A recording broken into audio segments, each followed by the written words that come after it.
Welcome to Valley Newsline from the week of December 10th, 2006. Hello, I'm your host, Ron Whitlock, and we have with us today the president of the Rio Grande Valley Regional Water Authority, Jim Darling. Jim, welcome to the program. Thank you, thank you. And a person we've had on the program recently talking about water, and he is the legislative liaison for the Irrigation District, Wayne Halbert, who is the also mayor of Rangerville, by the way. You could have left that out. In case you forgot that. Now, Jim Darling, when we got ready to start the program, said you've got devout enemies on the program. What do you mean by that? Because there's been so much dissension between municipalities and irrigation districts historically? I think the Rio Grande Regional Water Authority and progress we've made with the irrigation districts and cities over the last 3 or 4 years, that I can make that comment in jest. I think we really are together and realizing that there's a finite amount of water and we have to work together to conserve it and develop it, and I think we're all together doing that, and that's very refreshing. We're here at Quinta Mazatlan in the city of McAllen, a beautiful facility, nice place to have your meeting, Jim. Now, being president of the Regional Water Authority and Wayne being on your board of directors and your legislative liaison, being an irrigator, it seemed like that if there had been any animosity between the two camps, so to speak, over the use of the water for municipal reasons or for irrigation and agriculture reasons, that those days are seemingly going away. Well, we still have issues. That's obvious because it's a competing need for that water. But I think the approach on how we resolve those problems is different. We're going to work on those problems together. We're going to work on those differences together to resolve them together. And I think as opposed to confrontation. And so it's not 100% cooperation, but I would say it's far, far from what it used to be. And I think we'll work on getting those problems and differences resolved. 72% of the acreage in the four-county valley area is still agriculture. So even though the economic impact that agriculture has is obviously declining, has to be, when the amount of urbanization is taking place with ag land, still 72% of those acres that are paying taxes to the counties and municipalities are still agriculture related, and they've got to pay their taxes by getting income off the ag products that come off that acreage. Tell us about the legislation, Wayne and Jim, if you would, coming up in the next legislative session in January, and what it means to the viewers and why they need to be concerned about it. Well, the immediate legislation for the Rio Grande Regional Water Authority recognizes kind of what you were talking about, and that is the representation on the board. And what we did is raise the number of irrigators on our board because they are the majority stockholders, and we recognize that, and we wanted to cooperate with that. And so Senator Lucio, Senator Hinojosa responded to that, and we think we've arrived at a solution to that problem where they, the stakeholders are represented as they should be on the board. You're going to carry that ball, Wayne? Certainly. I think a lot of good work has been done to get us ready for this legislation. There was some conflict between the old authority and the new authority, and we have hopefully solved all of that by this legislation, and we hope to be able to, after we get this legislation passed, bring everybody together and have them on the same team. So, what are the bills going to be entitled? You've got Senate Bill 3. I know that you made a report here at this forum meeting here in McAllen today. What does that entail? Well, Senate Bill 3 was a large water bill last session, and we just use the term Senate Bill 3 because those of us that deal with water legislation are familiar with many of the concepts that were in that bill. Because of some of the issues that happened in the last legislative session, though, that bill never did really see the light of day. And yet there was a lot of good things in that bill that, or at least a lot of things in that bill that many of the people across the state want to see brought back to light, and there will be some efforts made to pass some of that legislation.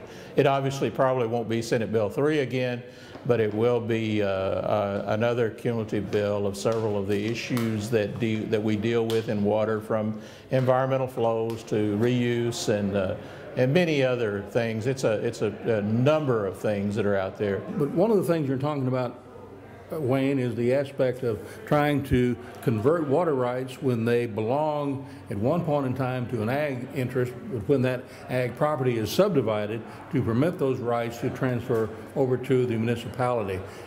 What's the rationale behind that? Why is that important? Well, this is another piece of legislation, actually, that doesn't have a number or anything like that.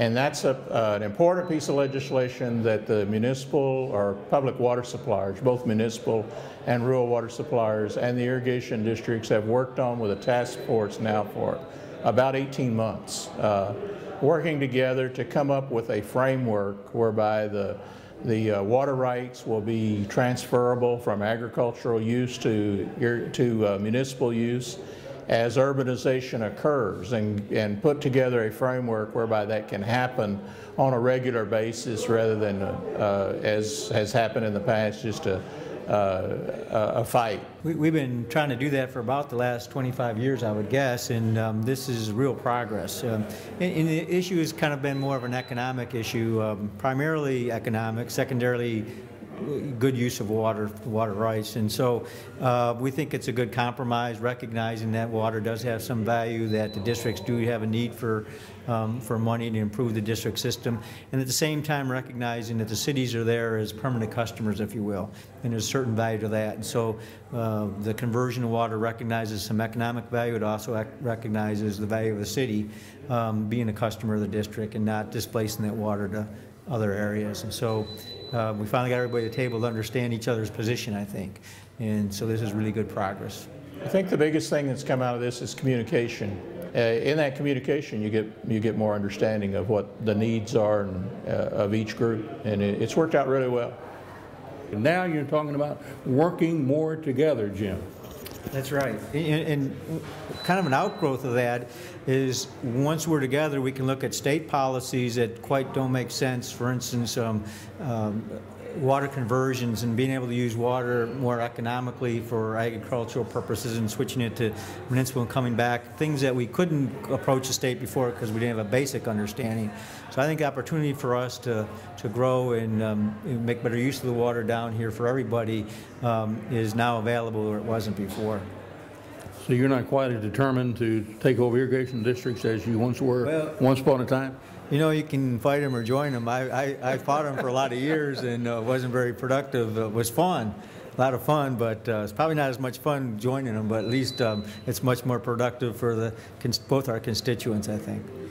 Well, Wayne, the last time you were on Valley Newsline, you were very concerned about Jim's legislation, how it could impact on other municipalities and other irrigation districts and how they work together, and whether or not those municipalities likewise may wish to take over that irrigation district, supplying there with water from McAllen all the way to Brownsville. So it's all good news today. Well, I think it's good news, even though that's not the particular issue that we've definitely been working on. But nevertheless, the good news is that the things that we are working on, we're working together on. And that's really what we need to happen on any issue. If it's an issue of taking over a district or otherwise, it needs to happen here in the Valley. We understand our problems, that means not in Austin? Our needs much better here than we can explain to some legislator in Austin. And so that's the real issues. Let's work our problems out here. And I think that's the beauty of what's happening in the legislation that we're proposing on the conversion as well as the authority. We didn't go to Austin this time with two different opposing pieces of legislation and try to fight it out up there. We're coming up with a piece of legislation that we fought out down here together, and both of us hand in hand can take that forward to Austin, and that's much better. I do think it's inevitable that at some point what I call municipal pumping districts be absorbed by a city. I think the issue now, I think everybody understands that. I think the issue now is when is that ripe for happening? And so, you know, we're going to be talking about that. We think it's important that happens. The water plan is a 50-year plan. A lot of things can happen in 50 years, and we think that's part of the evolution. And we think there's opportunities there for regionalization that haven't been explored. We don't know if we're ready yet. That's kind of a dispute as to when are you ready for regionalization, how it's going to work. But those are things that can only be solved by working together. And we may have difference of opinions now, but at least we're communicating about that. So I think that's all positive. Your reaction to the municipal pumping district concept, Wayne? I'm not really opposed to that concept. I was opposed in somebody in Austin telling us that we had to do it rather than the local folks that are both that are both parties to both entities making that decision on their own. We have the ability to do that right here in the valley. The districts have the ability to make that decision as well as the municipalities. Let's do it here at home. We don't need somebody in Austin telling us how to do it. Jim, how would that work, let's say, with the district in question that the city of McAllen had designs on for a long period of time, that being the Algonquin County Water Improvement District number 3? If that would require both of those boards to come to an agreement that one, the board, the Water District Board in particular, would go out of business as one kind of an entity and become a municipal water pumping district? Is that what you're saying? Right. And the timing's the problem, because you're always going to have the one or two farmers. In the district's case, there's 7 farmers, although they're large farmers.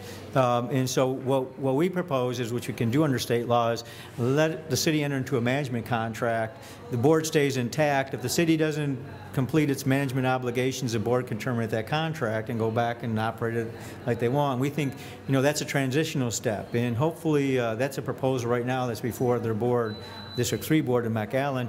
Hopefully that works, and if it does, it'll be a model for other districts to say, okay, it's now ready for a transition, and if it takes a 5-year transition where the board stays intact, or 10 years and the city manages it, or it's a little management now and the management authority grows on the contract, that's what we think would be a good model, and hopefully that's what will happen in McAllen without resorting to the legislature for a unilateral solution.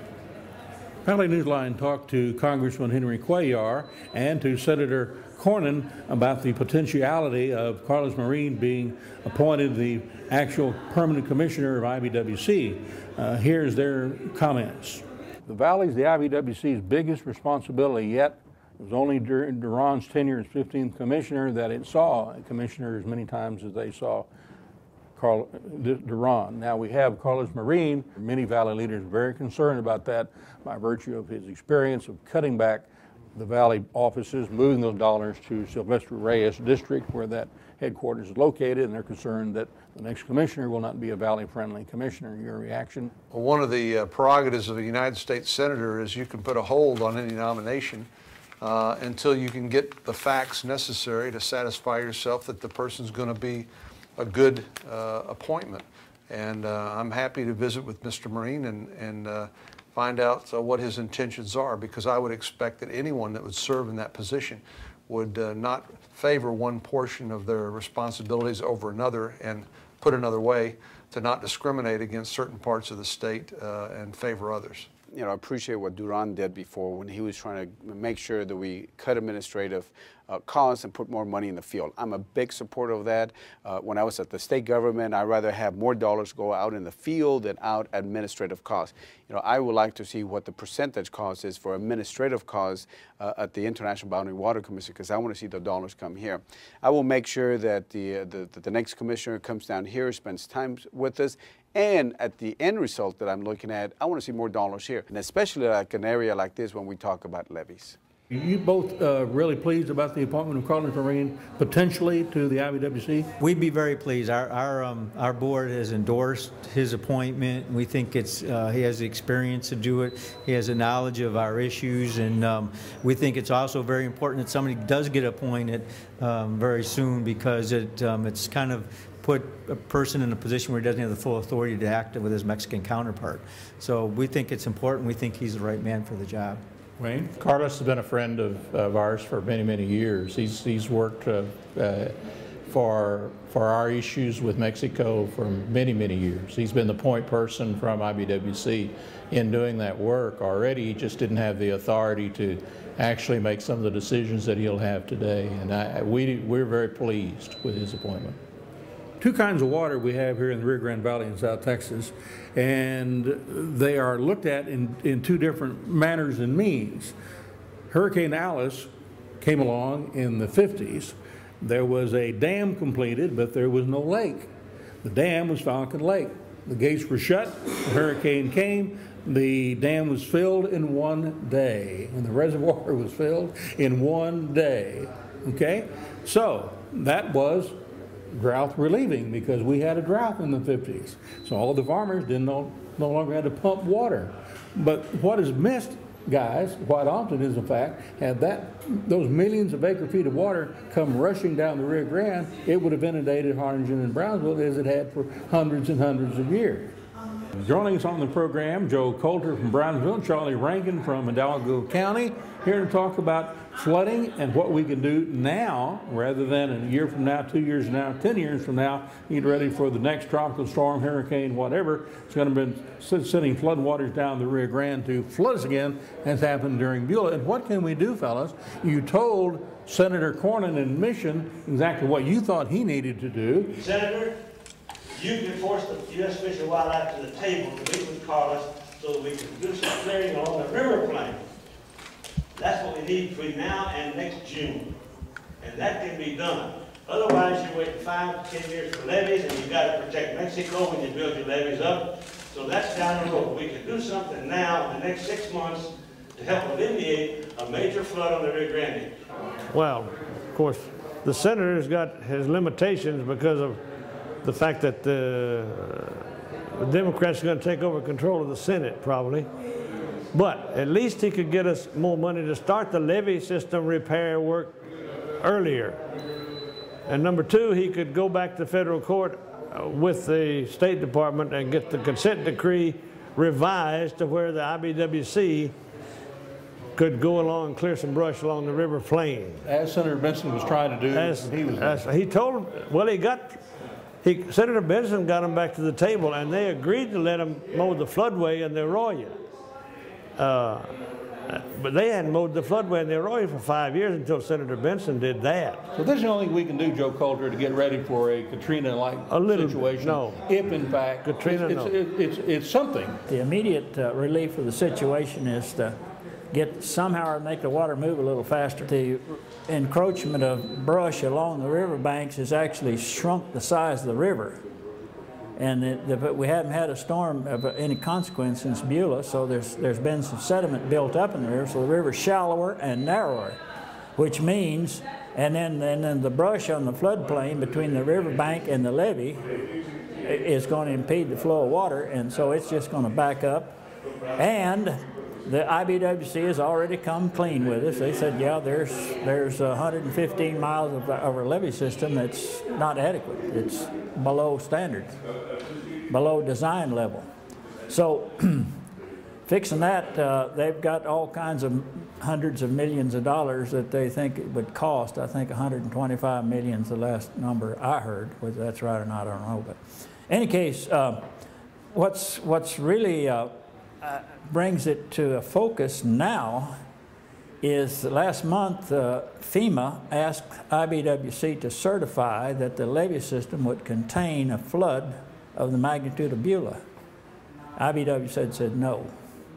So now FEMA is spread the word, I'm sure, to the insurance company. So people that have to have flood insurance where they're affected by the river are going to get a surprise from the insurance company. A couple of months ago, we had the Secretary for Homeland Security, Michael Chertoff, on the banks of the Rio Grande, and we explained to him, if he did not know already, that if in fact something like this happens in the Rio Grande Valley and shuts down transportation in and out of the valley, causes an impact on the Rio Grande Valley by virtue of floodwaters not being contained and or a terrorist attack occurring in the waters of the Rio Grande, that in fact Detroit would shut down. So Director Chertoff and Secretary Chertoff understands the problem, at least by virtue of our question that we asked him recently, Charlie, yet they're still trying to play games with IBWC on the issue. That's long term. Between now and the next hurricane season, which starts June 1 of 2007, we have 2 retired IBWC engineers on our water committee that tell us we can do a little something to help alleviate possible flooding now. And that is the IBWC can clear some of the brush, 10, 12, 15-year-old trees from the floodplain, the river floodplain, from the levee to the river, and they can do that now without disturbing the wildlife corridor to a degree and still comply with the consent decree the federal courts awarded the Sierra Club and the Audubon Society that kept them from clearing the brush all these years. That's why you're talking about 10-year-old brush. It goes back to that 10-year period. This goes back to 1991 when they stopped clearing the brush along the river plain. And our engineers tell us that if they get in and do that now, it would help alleviate if we should have a minor flood. Explain the significance to the audience, Charlie, as to why this brush being within the floodway system, impeding the water from expediently going out to the Gulf of Mexico, caused it to pool and therefore further impacting on these deficient levees that IBWC and the U.S. Army Corps is telling us about. Well, Ag Engineering 101, that water going through growth slows down, drops its silt, and spreads out. That's what they tell me. But during a flood event, if the water flows rapidly to the Gulf, it's not going to pool, it's not going to rise. Just like in my sink at home, if my sink at home needs to be cleaned out underneath, then that water is going to pool up. And Senator Benson back in 1992 told the Fish and Wildlife Service, get with it so they could do something. That's when they were allowed to mow the flood with floodway in the Arroyo.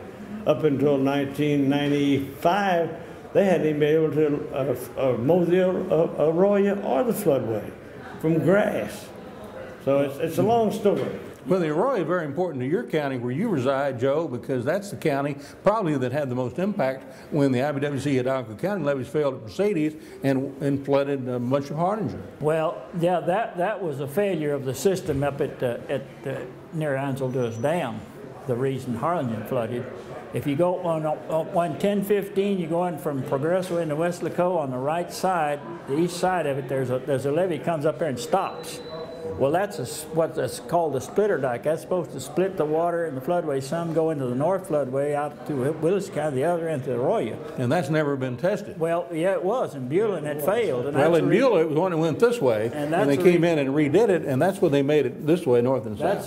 That's the reason the Arroyo flooded, is because that splitter dike didn't split. If we have another event like Beulah, IBWC's hold card now, they won't say this, and I don't blame them for that, but the very distinct possibility that the Mexican levee system will fail before ours does, which will put the water into Mexico. Now, during Beulah, Mexico cut their levees up there north of Brownsville, or west of Brownsville, and let the water run to save Brownsville and Matamoros. But if we do that again, now then it was farmland. Now we're talking about flooding maquila industry. 300. So Mexico's not going to be willing to cut those levees during the next storm. Well, no. And that's your point. It's a disaster for everybody. No matter how you do it. In other words, the Water Committee's been working on this for 5 years to try to get the brush cleared, at least, to give us a little more until the levees get built, rebuilt. How do we do that, guys? How do we do that, and who's going to do it? Because obviously, federal dollars are not going to flow in here fast enough to get something done by the next hurricane season this coming summer 2008. Joe Tucker's idea about clearing some paths through the floodplain, which Carlos Marin says he and Fish and Wildlife have a good relationship, and I don't have any reason to doubt that. But if they would consent to just let him cut some of those brush lines through there, it would help. Very much. All right. All you've done. Thank you, Ronnie. Passed on water, and you too, Charlie Rankin. Well, they're still working on it. Still working on it. A legend today and a legend forever. Thank you for joining us here on Valley News Line. Until next time, adios.